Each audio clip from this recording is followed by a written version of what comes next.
Hi there, my name's Sean, and I want to talk about Rocko's Modern Life. Today, let's dive into Who's for Dinner. The episode opens up with Rocko on the phone with his mom back in Australia. While he flips through an old family album, he quips that Uncle Barney hasn't changed a lick in years. Cut to the photo, and it's a gravestone. That balance of heartfelt and darkly absurd sets the tone right away. Heffer stops by and invites Rocko over for dinner. Just one small warning, Grandpa Wolfe hates wallabies, but he's nearly blind, so what could go wrong? Heffer! Welcome home, son! We're introduced to the Wolfe family. George, the cranky father glued to the TV and quick to yell. Virginia, the well-meaning, slightly anxious mother. Grandpa Hiram, crotchety and openly hostile to outsiders. And the kids, Peter and Cindy, each exaggerated in their own way. So, son, how was school today? I quit school 2 years ago. What? We were, afraid to tell you. And Rocko, as polite as he is, brings a gift for the family.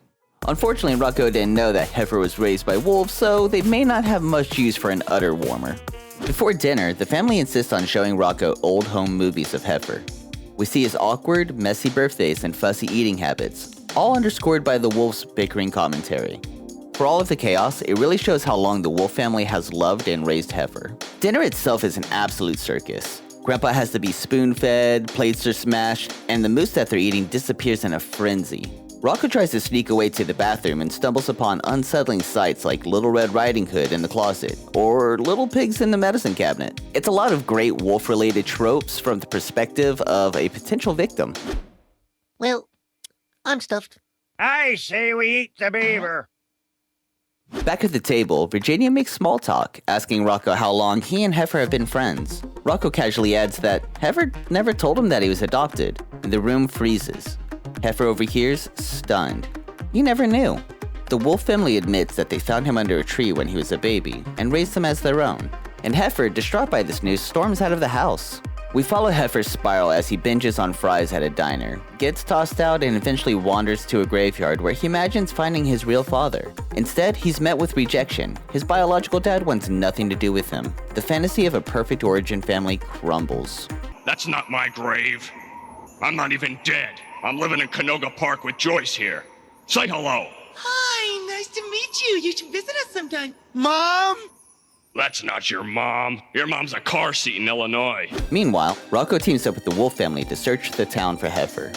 They even joke about getting his picture on milk cartons, until they realize his face is already there, since he's a literal cow. The search turns darker when they stop by a butcher shop, treating it like a morgue, pulling back sheets of meat in a parody of body identification scenes. It's one of the show's darkest jokes, playing the imagery completely straight before moving on. Heffer eventually realizes he wants to come home after a farmer points out that a family of wolves and a beaver have been searching for him. This reminder makes it clear who truly cares for him, and he heads back to reunite with the Wolfe family. The reconciliation is awkward but real. Family is about the ones who raise you. A group hug and a little vomit seals the deal. What? Suddenly you're too grown up to hug your old man? Come here.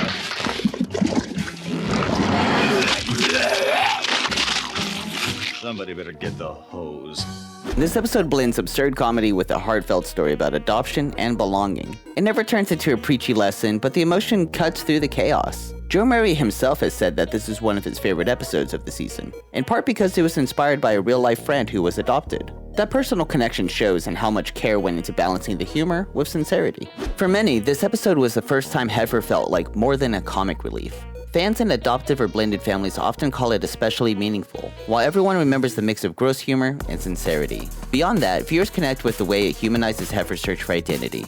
It's funny and sad both at once. And many remember watching it as kids and feeling emotions they couldn't fully name yet. Online forums still call this a standout moment for the series because it proved that a Nicktoon could take risks, dive into real-world issues, and still deliver on laughs. It's remembered as one of the earliest examples of the show balancing outrageous gags with genuinely relatable storytelling. Who's for Dinner is one of Season 1's standouts. It develops Heffer, fleshes out O-Town's world, and proves Rocko's modern life could be weird, gross, and moving, all in the same breath. At its core, the story leaves us with a simple but heartfelt lesson. Family isn't defined by bloodlines. It's defined by the people who show up for you, raise you, and love you despite all the chaos. Heffer learns that belonging isn't about who you came from, but who chooses to call you their own, and who you choose in return. That's a message that sticks long after the jokes fade, and it's what makes this episode resonate to this day. Give me another double order of fries. Sorry, pal. I think you've had enough. I'll tell you when I've had enough, you greasy plate jockey! Ah! Hey, Dijon. What did you think of Heffer's family dinner? Drop your thoughts below. I plan on covering more episodes and more shows from the 90s in the future, so if you enjoyed this video, be sure to tune in. Thanks for watching. I'll see you next time.